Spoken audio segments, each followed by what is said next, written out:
And I actually had a question for you, Liz, because I think you're probably the newer of the agents here. You're about 10 years in? Yes, 11. Okay, 11. All right, so you and BJ. How have you changed your business in the last year that's increased your sales and income? And I think it's interesting coming from you because you've got the longer term veterans, Dave and Alex, that, let's face it, they're really super established and, he doesn't want to work weekends. And I've really seen your business really like exponentially grow. So have you changed anything in your business recently? A little bit, something that I think we touched on one of the first questions, more internet advertising, not just social media. So the social media part comes free. If you're not doing it, start that. And then as you get more business, then maybe spend some money on your internet advertising. I've always done open houses, and as I started to sell more homes, I didn't stop that. So that's still very important to me. And I like to be a good team leader and showing my teammates that I'm out there doing it. If you can do it, I can do it too. I have 2 young kids and still make that happen. I try to go to pre-caravan still, go look at the listings, still network with the agents as I used to when I maybe wasn't selling so many homes. So a lot of the things I try to stay consistent. So it's really hard to keep consistency when you're very busy, when you have more business. Yeah.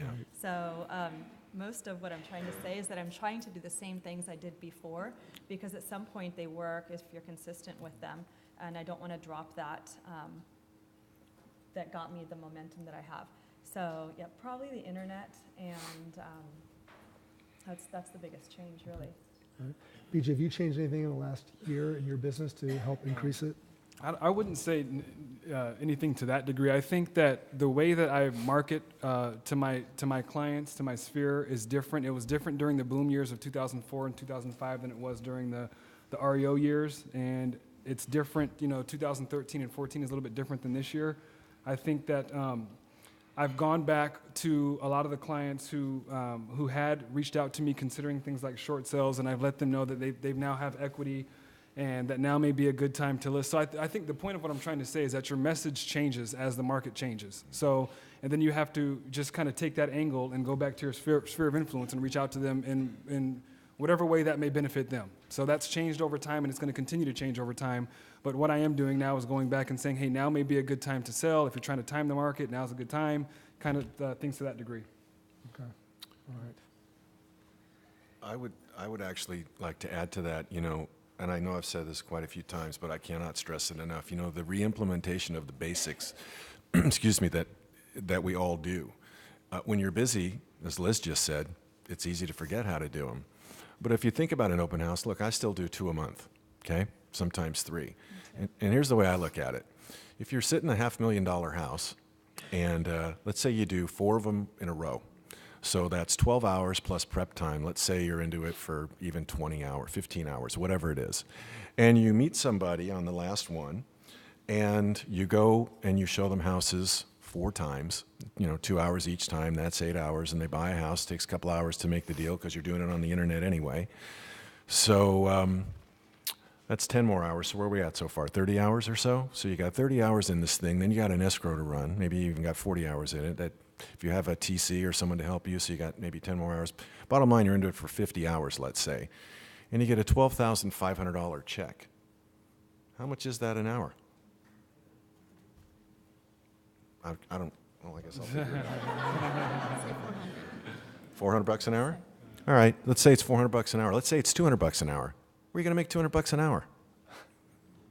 You're not going to. So, when you think of things that way and you quantify them, this goes back to the original question of investing in your business, looking for return, and so on and so forth. All you have is time. So you have to make sure that you're really managing your time well. Dave said it 20 times, BJ said it, I've said it, Liz has said it.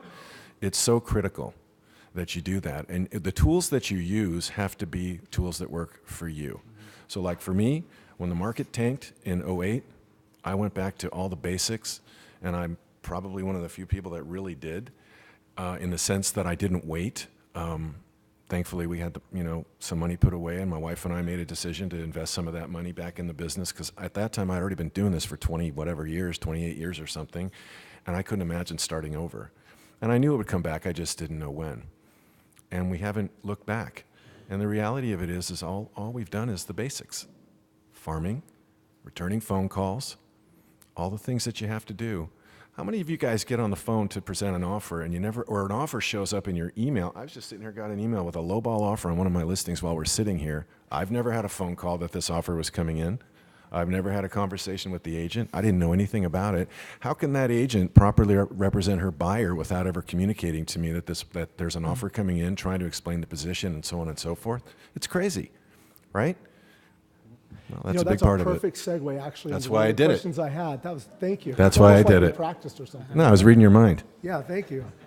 Yeah, so what advice would you give to an agent on how an offer should be presented when there's multiple offers? Can I So- jump on? I'm Absolutely. so glad you brought this up. I was actually want to talk about this today. I would say most of the offers I receive, I get no phone calls saying, Dave, my customer is interested in this property. Can you tell me why these sellers are selling? Have you any offers? How much flexibility is there? Let's talk about details, etc. No phone call there. Okay. How about the next phone call? Dave, I just wrote you an offer. I'm sending it to your email. Nope, don't get that phone call either. I get an email with an offer in it. Nothing. No advance warning. Not even a phone call. Say, Dave, could you please make sure you got my offer? Could you acknowledge receipt that you got my offer? When will it be presented? It's like, I can't believe to put in all the hours of capturing a customer, all the time you spent working with them to finally get to the point that you wrote an offer and then just send it as if, oh, it's not that big a deal. It's like, no, you've earned this. This is the money round. And not even to give me a phone call? Right. It's like, wow, that's pathetic. And it's amazing the top producing agents that I get no phone call, I just get an email. It's like, oh, great, there's an offer. Huh, I didn't even know they had an interested buyer. Isn't that amazing? Why didn't you return my assistant's phone call when they asked you for feedback? But I got an offer from you. Right. Wow, that's bizarre.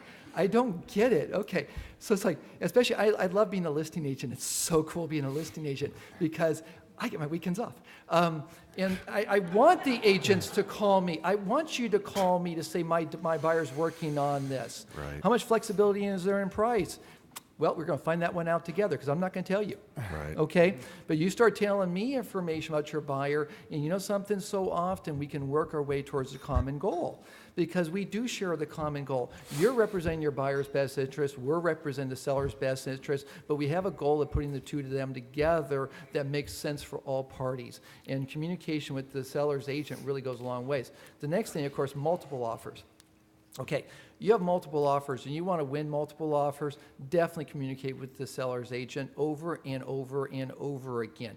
The first time you present the offer, there may be no other offer. The next day, there might be another offer and the listing agent doesn't even tell you about it. Or you find out there's multiple offers and then the game keeps changing and morphing, but you're not even following up to find out what's going on. The next thing you do, you get your lender, David Jaffe, who's your lender for your buyer, and you get Dave to say, Dave, could you go ahead and call the listing agent? Right. Call the listing agent and tell the listing agent what great buyers we're working with. Will you do that? Dave will love that. He'll jump on the phone right away. How often do I have the buyer's agent contact the lender and have the lender contact me directly with that phone call? Virtually never.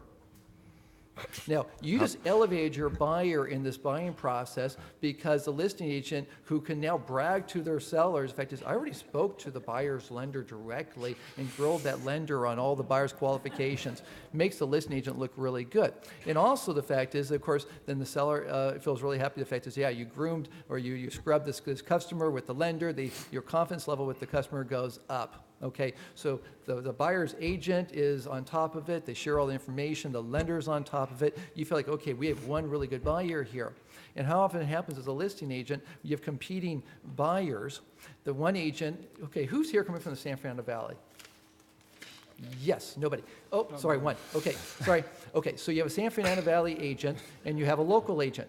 I'm sorry, the San Fernando Valley agents, you guys don't have the best reputation. Okay, so with that, if you're a local agent How do you and I really know feel? you and we worked together before, BJ calls me up and says, Dave, I'm working with this buyer. I'm going to have Dave Jaffe follow up and give you the information about their qualification. I laid out the information. Here's what's going on. They're golden, et cetera, et cetera. Here's the price point. They really think that you guys were overpriced for this reason and that reason. I'm going to try to drag them up, but quite frankly, we got a challenge here. BJ's working it. He's doing a good job of it. And so with that, we have this person from the San Fernando Valley who, you know, I've had San Fernando Valley agents tell me that they don't trust the other San Fernando Valley agents, that our Ventura County agents are much more professional and much more ethical.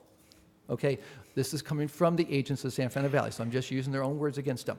But the fact is that, no, there's a lot of great agents out there. Stephanie Vitaka is a friend of mine, and she, my gosh, she rocks, okay? Yes, she But at the same does. time is that you better bring to the table a level of professionalism in how you're presenting your customer and your communication that's going to cause you to stand out to the listing agent and ultimately win this opportunity. Because there's times where, we're going back and forth, and, when I'll tell the sellers, they're going, look, this one offer is not the top offer. They're close. But here's why I think we should work with them. Here's why I think they're a better choice. Because ultimately, is you can get maybe the other one to close escrow, or maybe they won't. This other people, I have a high confidence. There's no guarantees. We're in real estate. There's that these people are going to follow through and make this one happen. And so I just want to share with you that I have a preference in this direction. You're going to make your choice ultimately, and that makes a big difference. So I, go I- ahead, Liz. do you want me to? Go for it, yeah. I agree with everything that you're saying. As I consider myself a buyer's agent, I feel like I thrive on a multiple offer situation when I want my offer to get accepted, because so many people aren't doing the right thing, which is calling the agent, having your lender call the agent, finding out what little things could make the difference, whether it's a free rent back or just using the escrow company they want to use. It's just basic things. Writing a good offer and being a good business person with your contracts goes so much farther than maybe the other person you're competing with that's offering the same price. Another thing, I always try to make sure that I'm not overselling my customer as a buyer. You want to make sure they can afford their house and still go on vacation, and not overextend themselves if they're looking at a $600,000 house, and you're going to be telling them to go in over asking price, for example. But you have to educate them that, hey, if you offer $610 and you're putting 20% down, the difference to you is really $2,000 and $50 a month. Do you want this house or not? Do you want this to happen? And sometimes they need to be told that way to really get it. And if they lose out, they'll say, Liz, why didn't you tell me that sooner? So just telling you these basic things might get the deal done for you and your client.